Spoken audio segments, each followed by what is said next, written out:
রাজনীতি তো গেছে, মানে রাজনীতি এখন ঠান্ডা, মানে ইলেকশন কবে হবে, ইলেকশন আদৌ হবে কিনা, জামাত ইলেকশনে আসবে কিনা বলে দিছে, পিয়ার পদ্ধতি না হলে তারা নাই, এনসিপি চুপচাপ আছে, চরমনের পীর সাহেব বলে দিছে তাদের দাবিগুলো মানতে হবে, ইসলামী আন্দোলন বা হেফাজতে ইসলামও হয়তো ওই একই দলে যাবে, মানে ইসলামী জোট যারা আছে তারা একখানে, আর বিএনপি এবং তার সমমূল দল একখানে।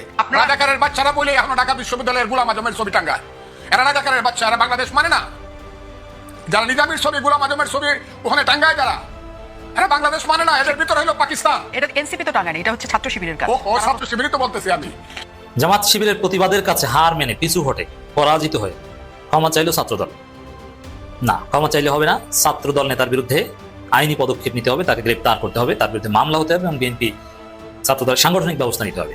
যারা আওয়ামী লীগের ছায়াতলে ছিলেন, অনেকে দেশ ছাড়লেও এখনো অনেকে দেশেই রয়েছেন গোপনে। আবার কেউ ভিন্ন ভিন্ন দলে এতদিন গুপ্ত পরিচয় কাজ করলেও এবার তারা ধীরে ধীরে জাতির কাছে প্রকাশিত হচ্ছেন।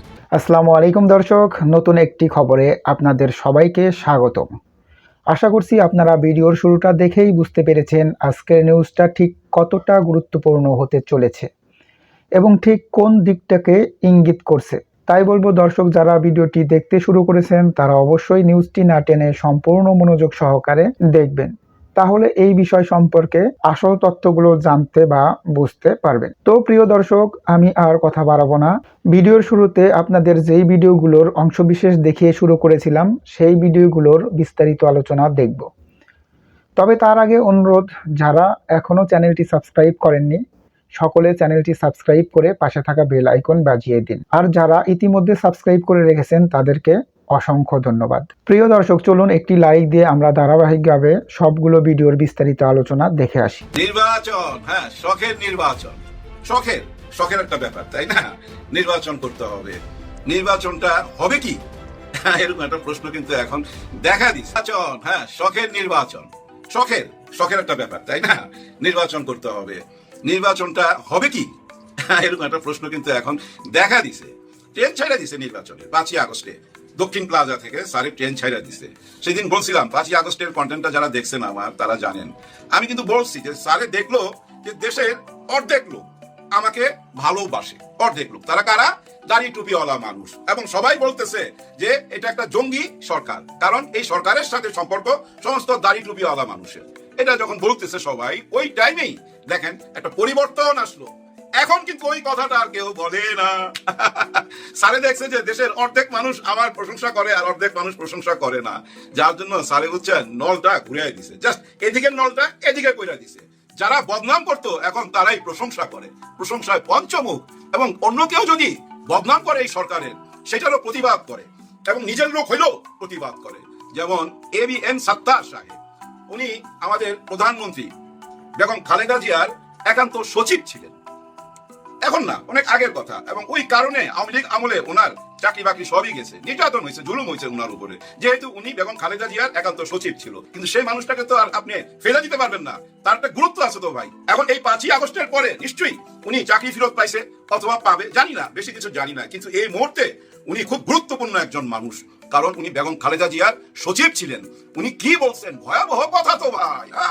এমন একটা কথার বিরুদ্ধেই তো সরোয়ার্দী উদ্যানে 7 দফা দাবি নিয়ে আসছিল জামাত ইসলাম, ওর মধ্যে একটাই তো দাবি ছিল দুর্নীতির বিরুদ্ধে যুদ্ধ ঘোষণা করা হইলো, তাই না ভাই? ওই দুর্নীতির কথাটাই তো আবার উঠে আসলো। বর্তমান সরকারের অর্ধেকটাই তো দুর্নীতিবাজ। হ্যাঁ, এই ABM সাত্তার সাহেবের কথা অনুযায়ী চিন্তা করেন এই সরকারে কতজন আছে আমি ঠিক জানি না, হয়তো 16 জন। এর মধ্যে যদি 8 জন দুর্নীতিবাজ হয় তাহলে আর সরকারে থাকে কি বলেন? এই দুর্নীতিবাজ কারা কারা এটা আমাদেরকে জানতে হবে, তাই না? কারণ সবাই বিদেশের পাসপোর্ট আছে, এবং একটা পা তো বিদেশে দিয়েই রাখছে, যে কোনো সময় আরেকটা পা উঠে নিয়ে চলে যেতে পারে। বিদেশ যদি চলে যায় তাহলে আমরা কি করুন? পাবো না তো। আগে সরকারও তো এরকম বহু টাকা পয়সা মাইরা নিয়ে চলে গেছে, আমরা কিছু করতে পারছি? আমরাই তো ছাইড়াই দিছি, প্লেনে উঠাই দিছি, গোপনে পার করে দিছি, তাই না? আমরা নিজেরাই। এখন যদি ওই একই অবস্থা হয় তাহলে ভাই লাভটা হইলো কি? এই জন্য আমার একটা দাবি, বাংলাদেশের গোয়েন্দা বিভাগে, বাংলাদেশে যত গোয়েন্দা বিভাগ আছে, DGFI, NSI, ওই যে ডিবি যে হারুন সাহেব যেটা চালাইতো, ভাতের হোটেল করছিল তো, ওইটা ওইখান থেকে এবং বাংলাদেশের যত গোয়েন্দা আছেন সবাই ওনার সাথে যোগাযোগ করেন, ABM সাত্তার সাহেবের সাথে যোগাযোগ করেন। সাত্তার সাহেব আপনি কোথায়? শোনা যাচ্ছে আপনার মোবাইল নাম্বার বন্ধ, কেউ আপনাকে পাচ্ছে না। আপনাকে তো প্রমাণ দিতে হবে ভাই। এত বড় দুর্নীতি এই দেশে হচ্ছে, 1 বছরের মধ্যে যদি 8 জন দুর্নীতিবাজ হয়, আর 16 বছরে আওয়ামী লীগ 300 লোক দুর্নীতিবাজ হয়েছে বা 3000 হয়েছে, অসুবিধা কি? আপনারা তো 1 বছরের মধ্যে, তাও কি বিপ্লবী সরকার ঘোষণা দিয়া দুর্নীতি করতেছে। এই 8 জন কারা দেখতে চাই। হাসনাত আব্দুল্লাহ ছোট ভাই আপনি কোথায়? আপনি কেন মুখ করেন না? এই যে ABM সাত্তার সাহেব বললো 8 জন দুর্নীতিবাজ, ওনার কাছে সবকিছুর প্রমাণ আছে এবং উনি এটাও বলছে গোয়েন্দাদের কাছে প্রমাণ আছে। হায় হায়, গোয়েন্দাদের তো ফাঁসাই দিল, তার মানে গোয়েন্দারা চুপ কেন, তাই না? এই প্রশ্নটা তো চলে আসে ভাই, আসে না এই প্রশ্নটা? এখন উনাকে সামনে আনতে হবে, উনাকে জিজ্ঞাসাবাদ করতে হবে। ABM সাত্তার সাহেব আমি আপনাকে বলতাছি, আসেন আমি আপনার সঙ্গে আছি। হ্যাঁ, আমার বউর কাছে 10 লাখ টাকা জমাইছে, আমার বউ বহুত কষ্ট করে জমাইছে। ওই 10 লাখ টাকা আমি খরচ করুম আইনের পিছনে, আইনি লড়াই লড়ুম। এই 8 জন দুর্নীতিবাজকে এটা আপনাকে প্রমাণ করতে হবে। আর যদি প্রমাণ না করেন তাইলে বুঝানি মুখ আপনি কারো চালে পা দিছেন, কারো কাছ থেকে মাল খাইছেন ভাই, মাল খাইছেন। এই টাইমে এই কথা আপনি কেন বলবেন? নিশ্চয়ই আপনার কোনো উদ্দেশ্য আছে। দেখেন আপনার দলের লোকই তো আপনাকে গ্রহণ করলো না। হ্যাঁ, আপনার দলের থেকে মির্জা ফখরুল সাহেব বলে দিল এইটা ওনার ব্যক্তিগত ব্যাপার, ABM সাত্তার সাহেবের ব্যক্তিগত বয়ান, এটার জন্য বিএনপির কোনো দায় দায়িত্ব নাই। তার মানে কি আপনাকে বর্জন করছে তো, তাই না? ওনারা আপনাকে মাইনাই তো নিল না। যাই হোক, আপনি ব্যক্তি আব্দুল সাত্তার এখন লড়াই করেন, আসেন প্রমাণ করেন, প্রমাণ করতে হবে ভাই আপনাকে। এইভাবেই ভাই গত 1টা বছর আমাদের এই দেশটা অস্থির ছিল। কেউ না কেউ আইসা এক একটা কথা বলে দিত এবং ওইটা নিয়ে মাঠে নাইমা পড়তো, সচিবালয় ঘেরাও, অমুক জায়গায় ঘেরাও, যমুনায় চলে যাও, পানি মারো, ঠান্ডা পানি ছিটাও, খাওয়া দাও, বিরিয়ানি দাও। এই যে চলতেছে 1টা বছর, আমরা কিন্তু এই সরকারের কোনো কাজ করতে দেই নাই। কারণ আমরা সকাল থেকেই শুরু করতাম, এই নির্বাচন দাও, এই নির্বাচন দে, এই নাইলে তুই থাকতে পারবি না, নির্বাচন না দিলে বাংলাদেশের ভাত নষ্ট করবি না, এক্ষুনি গদি ছাড়। এই তো ছিল আমাদের বয়ান, বারবার বয়ান। ওই নির্বাচন তো দিয়ে দিছে, নির্বাচনের ট্রেনও ছাইড়া দিছে ভাই। হ্যাঁ, কমলাপুর থেকে রওনা দিয়ে দিছে। এখন এসে থামবে কোথায় জানেন? তেজগাঁও স্টেশনে। এখান থেকে কে উঠবে? আমার তো মনে হয় না বড় বড় কোনো দল আর উঠবে। একাই বিএনপি হয়তো ওনার সঙ্গে 2-4 জন থাকবে। দেখেন মামুনুল হক সাহেব যে বক্তব্য রাখছে আপনারা শুনছেন, এর মধ্যে ওনার কথাতে বুঝাই যায় ওনারা অরাজনৈতিক দল হোক আর যাই হোক, যেটাই হোক, কিন্তু শাপলা চত্বরের বিচার না হওয়া পর্যন্ত ইউনূস স্যারকে যেতে দিবে না, নির্বাচনও মানে না। চরমোনাই পীর সাহেব কি বলছে? নো নো নো নো, এই নির্বাচনের ট্রেনে আমি উঠবো না যতক্ষণ পর্যন্ত সরকার যেটা কথা দিছে সেটা না রক্ষা করে। সংস্কার, বিচার, নির্বাচন, তাই না? সংস্কার কি হয়েছে? কোন সংস্কার ভাই? আমরা তো পাইলাম না কোনো সংস্কার। ওই আগের সিস্টেমই নির্বাচন। এখানে তো জাতীয় নির্বাচনের কথা আসলো, ফেব্রুয়ারি মাসে হচ্ছে, প্রথম সপ্তাহে, হয়তো 5 তারিখে এই নির্বাচন। তাহলে স্থানীয় নির্বাচন কই গেল? এই যে আপনারা 5-6 মাস বসলেন মিনি সংসদ ভবনে, যমুনায়, কি আলোচনা করলেন? ওই আলোচনার ফলাফল কই? আপনারা না বলছেন এমন সিস্টেম কইরা দেবো যে সিস্টেমের কারণে আর কোনো ফ্যাসিবাদের জন্ম হবে না। ওই সিস্টেম কই? কোনো সিস্টেমের আলোচনা হচ্ছে না, শুধু মিছিল বাইর হইতাছে নির্বাচন নির্বাচন। কিন্তু এই মিছিল থেমে যাবে। হ্যাঁ ভাই, থেমে যাবে, কারণ ট্রেন তো ওই যে তেজগাঁও এসে থাইমা গেছে, কোনো প্যাসেঞ্জার উঠতেছে না। নির্বাচনের ট্রেন আপনি ছাড়বেন কিভাবে, তাই না? সবুজ পতাকা উঠাইতে হবে টিটি সাহেবকে, কিন্তু টিটি সাহেব লাল পতাকা ধরে রাখছে, কারণ কেউ শখের নির্বাচনে আগ্রহী না। হ্যাঁ ভাই, দেশের অবস্থা ভালো না তো ভাই। দেখেন যার যেটা করার কথা সে সেটা করতে পারতেছে না। পুলিশের যেটা করা উচিত ছিল পুলিশ মিস করছে ভাই। এই যে নিউ মার্কেটে দেখেন সামুরাই টামুরাই, আয় হায়, যা যা দেখেন এই 1 বছর সবাই হাতে যা যা দেখছেন, সবাই বলতে ক্রিমিনালদের হাতে যা যা দেখছেন, সবকিছু এই নিউ মার্কেটে পাওয়া যায়। বুড়াউন, আয় হায়, 1100 দেশীয় মাল ধরা খাইছে। কে ধরলো? আর্মি। কোথায়? নিউ মার্কেটে, ঢাকায়। এটা তো ধরার কথা পুলিশের, আমাদের দেশের গোয়েন্দাদের। ওনারা কেন ধরতে পারলো না? আর্মিকেই যাইতে হইলো এখানে কেন? হ্যাঁ, মিস করলো, হাততালি মিস করলো পুলিশ। পুলিশের যদি এটা ধরে ফেলাইতো তাইলে কিন্তু ভাই আজকে পুলিশের ইমেজ অন্যরকম হয়ে যাইতো। আর্মি ভাইদেরকে সালাম জানাই, ওনারা যে ধরতে পারছে ভাই, সব চকচক চকচক করতেছে। এগুলো নিয়ে যদি মনে করেন 1100 মাল, এই 1100 মাল যদি নিয়ে 1100 পাবলিক রাস্তায় নাইমা যায়, কোনো মিছিলে হামলা করে, ওইখানে তো ভাই কারবালা হয়ে যাবে, তাই না? দেশে অরাজকতা সৃষ্টি করার জন্য এই পায় তারা বহুবার করছে একই কাজ, এখনো করতেছে। নির্বাচনের ট্রেন ছাইড়া দেবার পরও এখন এই নির্বাচনটা কিভাবে করবেন বলেন? ভয়ের ব্যাপার না। ইউনূস স্যার বললো ঈদের আমেজ হয়ে যাবে, আপনারা বাল বাচ্চা নিয়ে নির্বাচনে যাবেন, উনি বললো। আবার একটা কথা বলছে, পুরা বক্তব্যটা যদি আপনারা মনোযোগ দিয়ে শুনেন, একটা জায়গায় বলতেছিল, মানে নির্বাচনের ঘোষণা যখন দিয়ে দিল তখন বলতেছে আগামীকাল থেকেই আপনারা নিজেদের এলাকায় চলে যাবেন, জনগণের সাথে কথা বলবেন, কার কি চাওয়া পাওয়া এগুলো আমাদের ওয়েবসাইটে জানাবেন, মানে আগামীকাল সকালেই চলে যান। এটা কি ভাই জিদের কথা না? হ্যাঁ ভাই, এটা জিদের কথা। মানুষের জিদ উঠলে যেটা হয় ওইটা জিদ উঠছে তো ভাই। 1 বছর ধরে নির্বাচন শুনতে শুনতে অস্থির হয়ে গেছে। যা, নির্বাচন দিয়ে দিলাম, আগামীকাল থেকে নাইমা যাও, মাঠে যাও, দেখো কি হয়। কি হবে জানেন? এক এক জায়গায় 6 থেকে 7 জন 8 জন ক্যান্ডিডেট, এবং এই যে 16 বছর জুলুম সহ্য করছে, অত্যাচার সহ্য করছে, মামলা হয়েছে, কিন্তু তার কাছে টাকা নাই, সে নিরহ। দেখা গেল সে কিন্তু ওই জায়গা থেকে এমপি হইতে পারবে না, তার শিক্ষা দীক্ষা আছে, সব আছে, কিন্তু নিরহ পারবে না। হবে কে জানেন? অমুক ইন্ডাস্ট্রির মালিক, অমুক কোম্পানির মালিক, এই ধনীরা আবার আইসা এই নির্বাচনে দাঁড়াবে। একটা কথা মনে রাখবেন, অতীতের দিকে তাকান, নির্বাচনে যারা পাশ পেরা ভিতরে গেছে সংসদ ভবনে, তারা সবাই ধনী, কেউ না কেউ কোনো বিজনেসের সাথে জড়িত, ইন্ডাস্ট্রির মালিক। এরকম সংখ্যায় ভাই 90% এই ধনীরা আইসা দখল করে না এই সংসদ ভবন। ওই যে সিস্টেম, টিকিট দিবেন, আবার ওই এলাকায় যায় সে টাকা ছড়াবে, সে দাঁড়ায় যাবে, সে পাশ পেরা সংসদে যাবে, আর ওই লোকটা নাকি আইন পাস করবে। চিন্তা করেন, একজন বিজনেসম্যানের হাতে ছাইরা দিলেন পুরো দেশটা যে ওরা আইন পাস করবে। টাকার জোরে চলে, টাকার জোরে। ওই টাকার জোর বন্ধ করার জন্য ওই সিস্টেমটা তো বন্ধ করতে হবে, কিন্তু ওই সিস্টেম নিয়ে কোনো আলোচনা নাই। টক শোতে শুধু নির্বাচন নির্বাচন। তবে সবাই মনে প্রশ্ন, নির্বাচন সঠিক টাইমে হবে কিনা? ভাই, হবে কিনা এটা আপনারা বুঝে নিবেন, হবে কিনা এটা আপনাদের বুঝে নিতে হবে জামাত ইসলামের 7 দফার ভিতরে, আপনাদের বুঝে নিতে হবে বিএনপির 31 দফার ভিতরে। সবই কিন্তু দেশের উন্নতির কথা লেখা আছে। এরকম লেখা পয়লাই তো আমরা ভোট দিছি অতীতে, তাই না? বাস্তবায়ন হয়েছে কিনা এখন দেখেন। এই যে এত বড় জুলাই গণ অভ্যুত্থান হয়ে গেল, এত বড় একটা ঘটনা ঘটে গেল এই দেশে, সারা পৃথিবী জানলো, কিন্তু আমরা ওইটা স্বীকৃতি দিতে পারলাম 1 বছরে? পারলাম না। আমরা দায়িত্ব দিয়ে দিলাম নির্বাচন করে যে সরকার আসবে তাদের হাতে, ওকে, সেটাও মাইনা নিব। আসেন পিআর সিস্টেম নির্বাচনে, তাহলে সব দলের প্রতি। তো রাজনীতি আপাতত একটু চুপচাপ স্থিমিত, যদিও বিএনপির ফখরুল ইসলাম আলমগীর সাহেব কালকে না পরশুদিন দেখলাম মিষ্টি খাওয়াইতেছেন।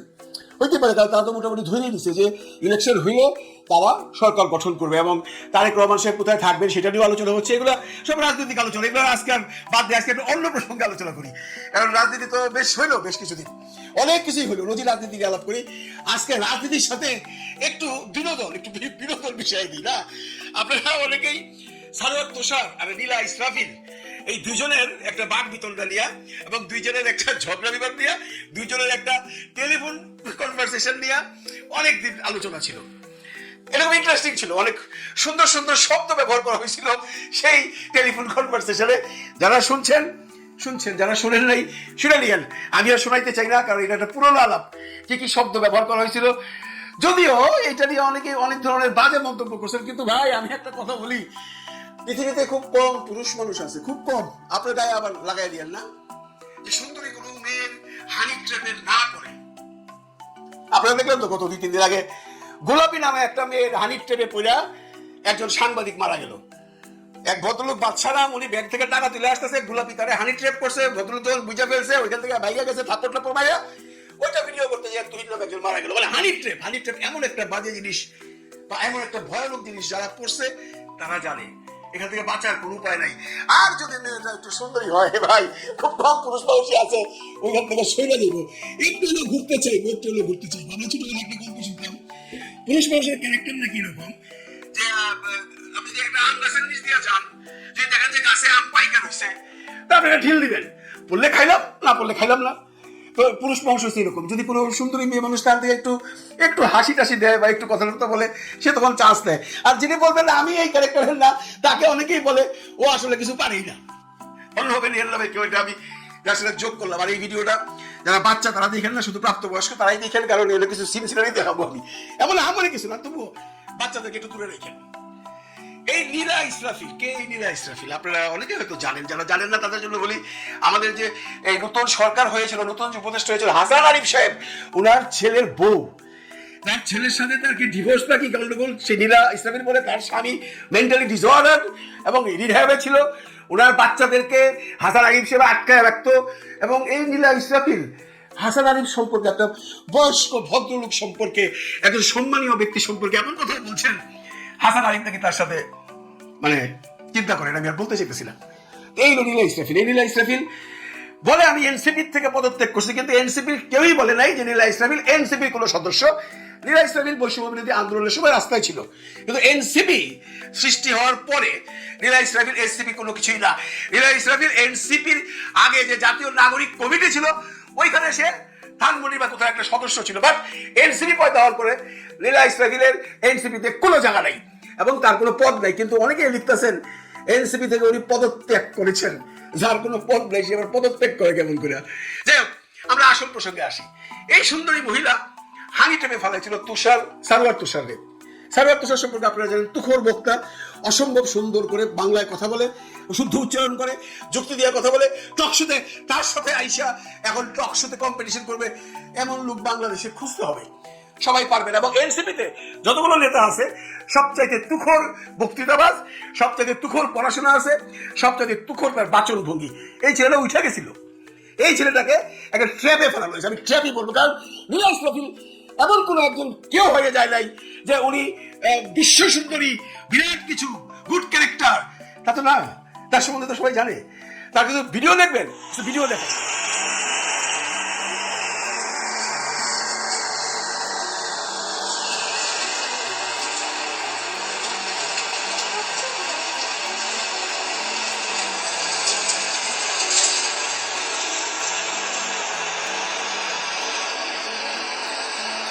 এইরকম আরো বেশ কিছু ভিডিও ওনার আছে যেগুলো আমরা পাইছি আমাদের সেই শ্রদ্ধেয় ইলিয়াস হোসেন ভাইয়ের সাথে। ভাই নীলা ইসলামিল ভাই, এই মহিলা ডাকাইত ভাই, এটা সে এই যে ইলিয়াস হোসেনের মতো একজন তুখোর সাংবাদিক ট্র্যাপে ফেলাইতে চাইছিল। আপনারা সেইটা হয়তো অনেকে দেখছেন। সে টেলিফোন করছে ইলিয়াস হোসেন সাহেবকে, কিছু কথা বলছে। ইলিয়াস হোসেন সাহেব কিন্তু কোনো টেপ টুপ করে নাই, উনি কোনো রেকর্ড করতে চাইনি। উনি ওনার কথা বলতে চাইছে যে ভাইয়া আমার সাথে এগুলো হচ্ছে। ইলিয়াস হোসেন বলছে, দেখেন আপনি যে বলছেন আপনি হাসান আরিফের কাছে অত্যাচারিত হয়েছেন, আমাকে কিছু ডকুমেন্টস পাঠান, বা আপনাকে সারোয়ার তুষার এটা করছে, কিছু ডকুমেন্ট পাঠান। উনি বলছে ঠিক আছে, এই পাঠাবো। বলে ডকুমেন্ট যদি পাঠান আমি আপনার পক্ষে কথা বলবো, যদি প্রমাণিত হয় যে আপনি সৎ ছিলেন। এগুলা সে আবার ভার্চুয়াল মিডিয়াতে দিয়ে দিচ্ছে। হয়েছে নি কাম। এর নাম ইলিয়াস হোসেন। ইলিয়াস হোসেন হইলো মৌসাক, লক্ষ লক্ষ মৌমাছি দিয়েছে ঢিল। ইলিয়াস হোসেন মৌসাকে বেরিয়ে ভম ভম করে পুরা দেশে তার সম্বন্ধে কিছুটা ছাড়ছে, পুরাটা বলে ছাড়ে নাই, আরো বলে অনেক কিছু আছে। আমি তো বলে একটা দেখাইলাম, এরকম আরো কিছু বেশ ভিডিও আছে ইলিয়াস হোসেনের, যদি আপনি তার পেজে যান।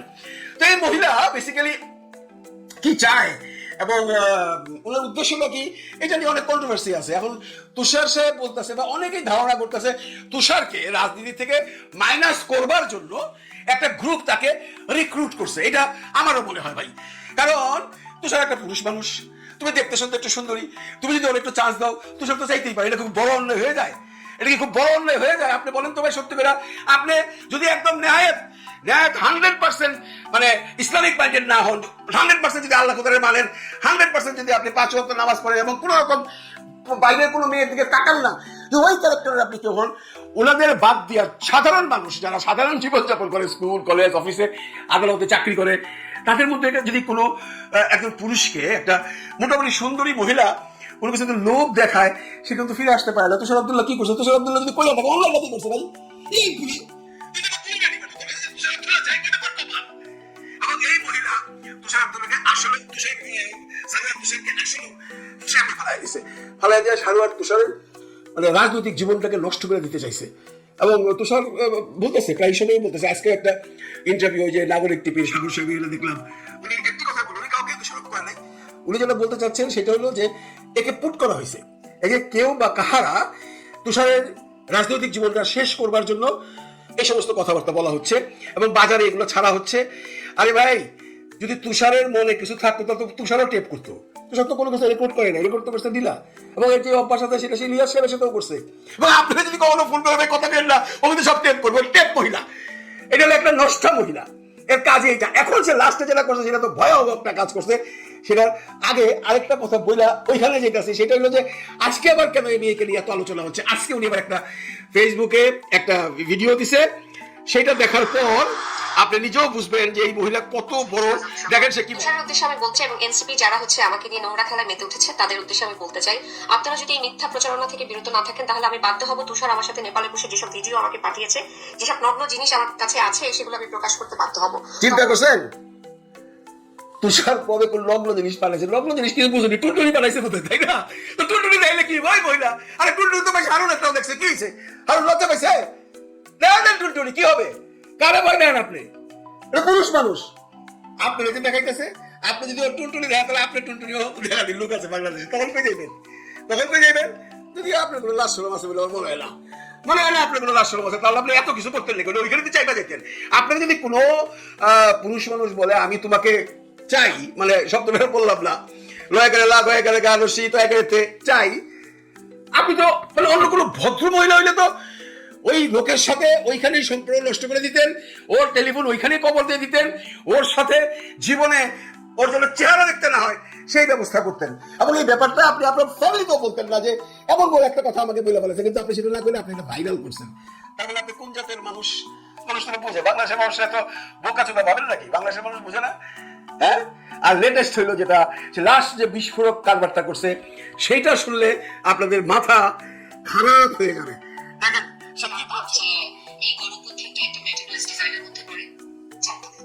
আমরা কি জানতাম এই গণঅভ্যুত্থানের মধ্যে এই যে তথাকথিত মোল্লারা, হেফাজতকে আমি বলছি, হেফাজত সহ আরো যারা আছে মোল্লারা, যারা হচ্ছে নারী বিদ্বেষী, নারীদের ক্ষমতাকে তারা অন্য কিছু মনে করে, নারীদেরকে তারা হচ্ছে উন্মুক্ত মঞ্চে দাঁড়িয়ে বেশ্যা বলে আখ্যায়িত করে, নারীদেরকে হিংসাকে তারা হচ্ছে একটা প্রতিহিংসার জায়গায় নিয়ে যায়। এই যে মোল্লা গোষ্ঠীগুলো, হুজুররা, এই হুজুররা যে এই আমাদের গণঅভ্যুত্থানের মধ্যে থাকবে, এবং তারা, আমরা কিন্তু জানি না, এখনো নিশ্চিত না যে হাসিনা কি মেরেছে ছাত্রদেরকে, নাকি হুজুররা ছাত্রদেরকে মেরে আমাদেরকে ইমোশনালি ব্ল্যাকমেইল করেছে।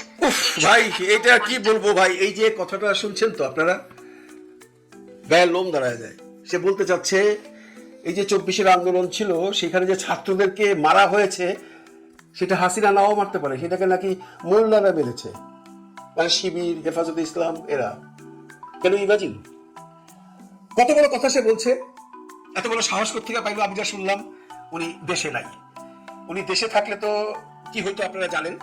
উনি দেশে নাই, উনি বিদেশে চলে গেছে। বিদেশে মানে হয়তো বা ইউরোপ, কানাডা, অস্ট্রেলিয়া, আমেরিকা তো হবে না এখন, বা আমেরিকাই ধরে, যে কোনো একটা দেশে সে চলে গেছে। সে এখন পলিটিক্যাল জাইলাম সিক করবে, এটাই তার টার্গেট। তো পলিটিক্যাল জাইলাম সিক করতে হলে আপনাকে ওই দেশে যখন সিক করবেন তখন আপনাকে বলতে হবে যে আপনার দেশে কি সমস্যা, আপনি কেন এই দেশে এসে রাজনৈতিক আশ্রয় প্রার্থনা করছেন। তখন আপনাকে বলতে হবে যে আমার দেশে গেলে আমার লাইফ রিস্ক, আমার পিছনে এরা লাইগা আছে, আমি গেলে আমার মাইরা ফেলাবে, কাজে আমি তো দেশে যেতে পারবো না, তোমরা আমাকে এখানে আশ্রয় দাও। কেসটা পুট হওয়ার পরে তারপরে ওই দেশের সরকার, ইমিগ্রেশন ডিপার্টমেন্ট এটাকে পরীক্ষা নিরীক্ষা করবে, দরকার হলে বাংলাদেশে খোঁজখবর নিবে। তো নীলা ইসলামে তো চালু মাল, আপনারা বুঝতেই পারছেন কত চালু সে মালটা ভাই। সে এখন পলিটিক্যাল একদম সিক করবার জন্য আমার যা মনে হয়, আমি শুনতে দেশে চলে গেছে। আজকে তুষার আব্দুল্লাহ, তুষার বলছে, আরো দুই এক জায়গা থেকে শুনছি, কোথায় গেছে কেউই বলতে পারতেছে না। নিশ্চয়ই সে এমন একটা দেশে গেছে যেখানে রাজনৈতিক আশ্রয় প্রার্থনা করা যায়, এবং ওইখানে যায় আসে বলবে যে আমি একটা বয়ান দিছিলাম, আমি বলতে চাচ্ছিলাম যে বাংলাদেশের মোল্লারা হিন্দু বিদ্বেষী, নারী বিদ্বেষী, এগুলা বলাতে আমার উপরে লাইফ রিস্ক আসছে।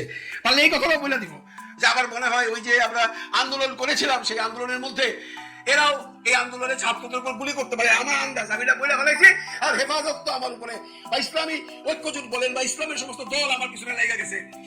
স্বাভাবিক, তখন ওই দেশের ইমিগ্রেশন আসলেও তো তারা দেশে খোঁজ দেবে। কারণ এখন এই যে বয়ানটার পরে কালকার সকালে যে হেফাজত কোনো প্রতিউত্তর দিবে না তার তো কোনো ঠিক নাই। তারা তো ওই নীলা ইসলামিল কোথায় গেছে, কোথায় আপনার গিয়া পলিটিক্যাল এলাম সিক করছে, এগুলো শুনতে যাবো না। তারা তাদের বক্তব্য বলবে, এবং ওইখানে তাদের বক্তব্য এটাই থাকবে যে নীলা ইসরাফিল অত্যন্ত গহিত একটা অপরাধ করছে, তাকে জনসমক্ষে ক্ষমা চাইতে হবে, এই ধরনের একটা কিছু বলবো। এটাও সে রেকর্ড রাখবে, এবং সে যে ওই আন্দোলনের সময় ছিল সেটাও রেকর্ড দিয়েছে।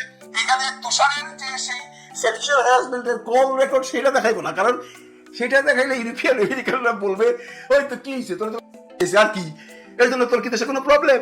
এটা তো কোনো প্রবলেম না। এইটাকে অফ রেখে সে এই যে আজকে জবানটা দিছে হেফাজত সম্পর্কে, মোল্লাদের সম্পর্কে, চিন্তা করছেন এইটাকে সে কাজে লাগাবে, এইটাই তার উদ্দেশ্য।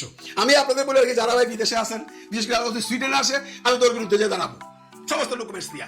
আপনি যে দেশে আসেন, বিদেশে যারা আসেন, তারা ও যে দেশেই যাবে, যদি খালি খোঁজ পান ওর বিরুদ্ধে সরকারের কাছে বলে দিবেন আগে ইমিগ্রেশন ডিপার্টমেন্টে, ও এগুলো সব প্ল্যান করে গেছে বাংলাদেশ থেকে।